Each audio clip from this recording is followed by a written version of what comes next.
Esta disputa de narrativas en los espacios digitales, al trasladarse a la vida real, al trasladarse a la calle, a la plaza, ¿puede generar algún riesgo social? Pues, ¿O solo es una manifestación, digamos? Pues, o sea, las redes sociales es el espacio donde este tipo de disputas se ve como más, es mucho más evidente, ¿no? Y donde ya no hay tapujos, ¿no? Por ejemplo, Claro.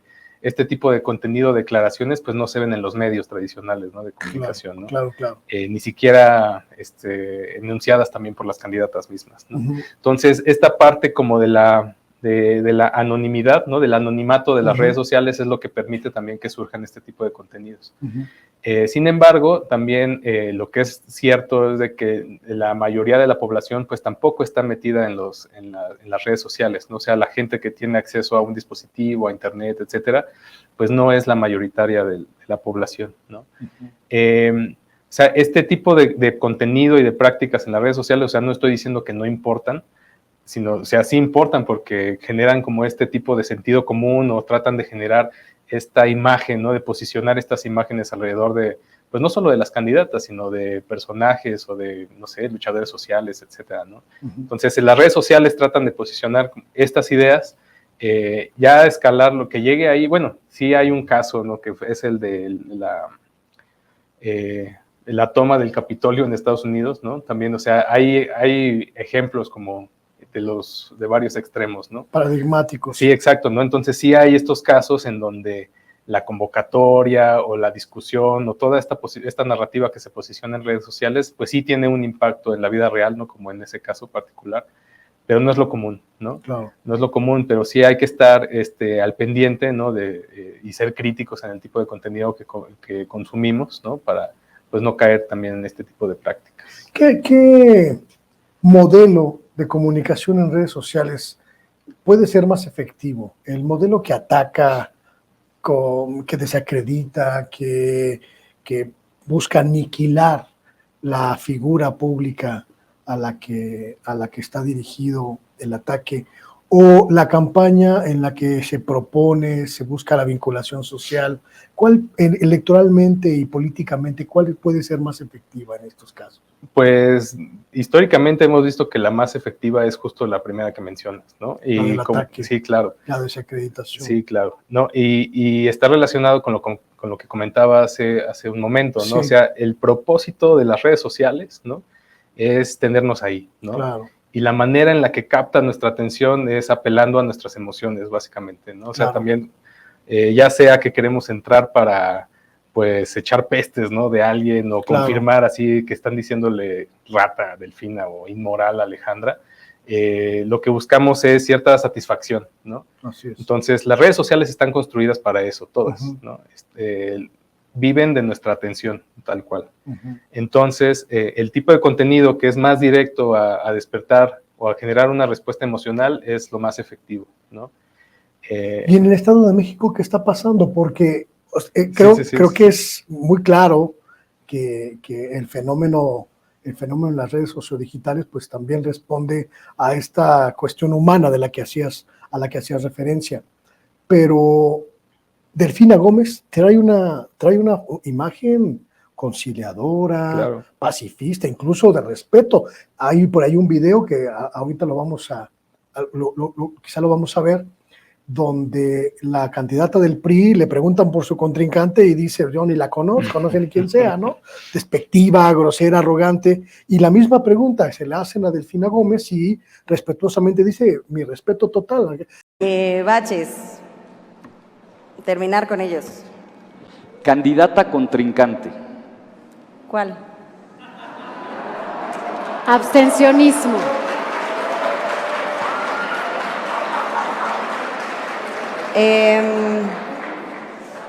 Comunicación. Baches. Solucionarlos, hay muchos. Candidata contrincante. Mi respeto.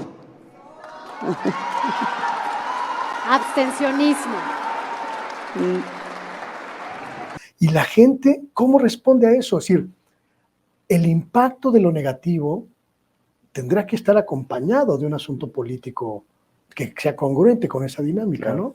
Sí, pues, o sea, incluso cuando vemos los hashtags oficiales de las candidatas, pues uno de Alejandra Morales, unir es resolver, ¿no? Entonces, o sea, o sea, es lo que mencionaba hace rato, o sea, saliendo, digamos, de las campañas oficiales, pues no va a haber, no, o al menos no hemos visto este tipo de guerra sucia, ¿no?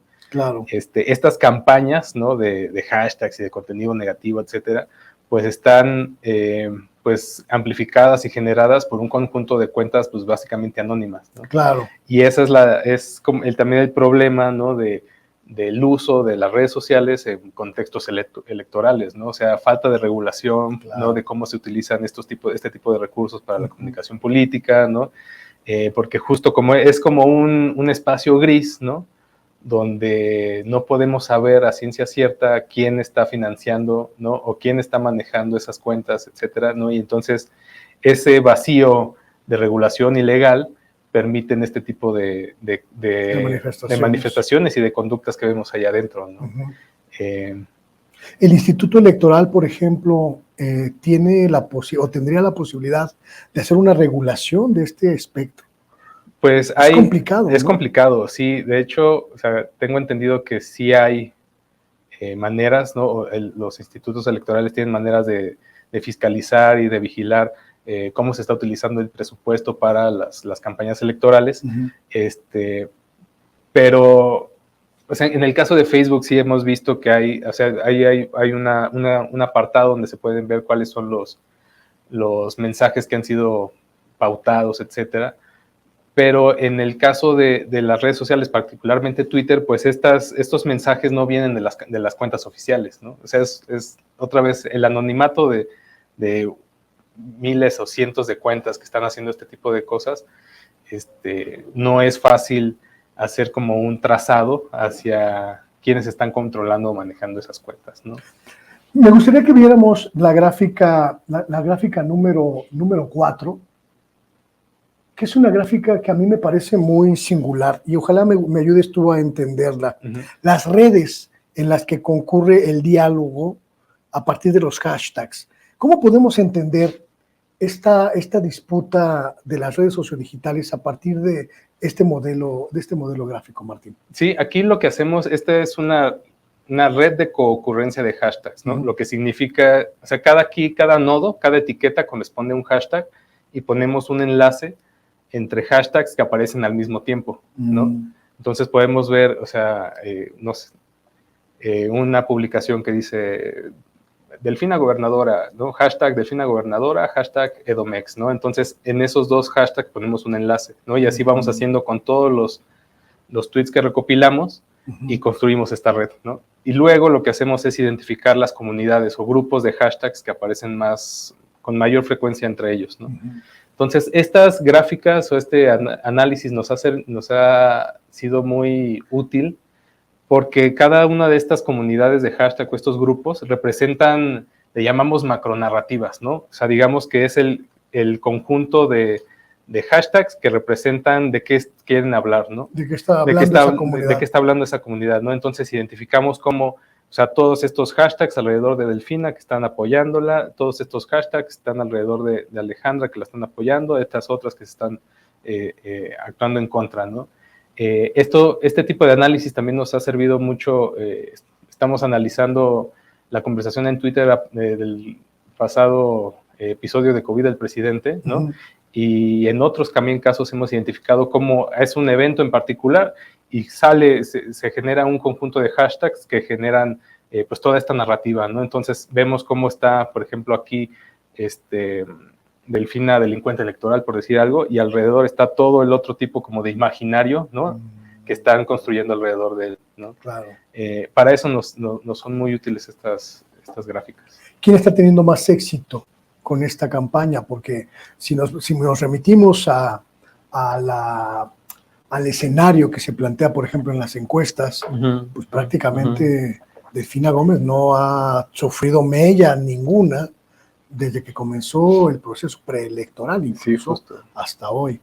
Sí, es lo que comentaba hace rato, ¿no? También o sea, no toda la ciudadanía está al pendiente, conectada, ¿no? Claro. No todo lo que se dice en Twitter permea, digamos, que a la sociedad. Y es un ejemplo muy, muy claro, ¿no? Muy bueno el que estamos comentando ahora, ¿no? O sea, por un lado tenemos las encuestas, ¿no? Que están representando, pues... 20, casi 25 puntos arriba. Sí, eso es lo que se ha visto como en las encuestas. Y por otro lado tenemos esta asimetría en la disputa que se está librando en Twitter, ¿no? Entonces ahí es muy claro, yo creo, ¿no? Como todo lo que está... O sea, que hay una desvinculación, ¿no? Hasta cierto grado entre el ruido, ¿no? Que está sucediendo en Twitter. El ruido digital. El ruido digital, los dimes y diretes y los bots, todo esto, con pues lo que estamos viendo en las encuestas o en la calle, ¿no? ¿Qué puede pasar con estos procesos electorales, Martín? Ya prácticamente trepados a la digitalidad. Vemos a los candidatos, a las candidatas utilizar los espacios de las redes sociales como un vínculo, como un vehículo para acercarse, pero también como un vehículo para mostrarse. Lo comentabas al principio, vemos su propia construcción de la imagen pública encaramada en videos chistosos, en manifestaciones pseudo cotidianas, como esta de la candidata dándole vueltas a un caso de carnitas que en su triste vida seguramente habrá hecho, o mostrando a sus perritos, o mostrando que saben hacer pasteles. Esta, llamo yo, frivolización de la imagen. Sí. ¿Hacia dónde va esto? Pues yo creo que al hartazgo, ¿no? De la sociedad de esto, ¿no? O sea, a mí, ayer estaba también en una entrevista en radio y justo comentábamos eso, ¿no? De que pues más bien es una decepción, ¿no? De la ciudadanía, de la clase política en general mexicana, ¿no? De cómo, pues, el tipo de discusión o de contenido que generan o se genera alrededor de las candidaturas o de las campañas, pues es echar groserías o descalificar o frivolidades, etcétera. Y realmente la discusión, ¿no? Valiosa que debería de ser, no sé si debería de ser, pero que podría ser mucho más útil es pues la discusión clara del proyecto político que tiene cada candidata o también se mencionaba ayer, no nada más queremos escuchar propuestas, porque pues propuestas pueden decir las que quieran, ¿no? Sino queremos saber el cómo, ¿no? O sea, ese tipo de contenido que no está presente, ¿no? Porque yo creo que responde justo a esta dinámica de las redes sociales que mencionaba hace rato, pues escuchar eso no genera como tanta... una reacción emocional como que tan intensa como ver ese tipo de contenido, ¿no? Tal vez estemos pidiendo algo para lo que las redes sociales no están hechas, ¿no? Podría ser, ¿no? Hay una pregunta así al aire, ¿no? Claro. Pero sí, yo creo que, o sea, es cada vez más común, ¿no? Que este tipo de prácticas sean, pues, el diario, ¿no? De las campañas electorales o de la comunicación política, ¿no? Yo como resultado también de los estudios que hemos hecho, pues yo ya veo a este tipo de cuentas anómalas o bots, no como algo externo, sino como algo ya que es parte del universo. Exacto, ¿no? O sea, ya no es algo que sea raro, ¿no? Claro. Sino que es ya parte de las estrategias incluso de comunicación, ¿no? Podríamos suponerlo. Van a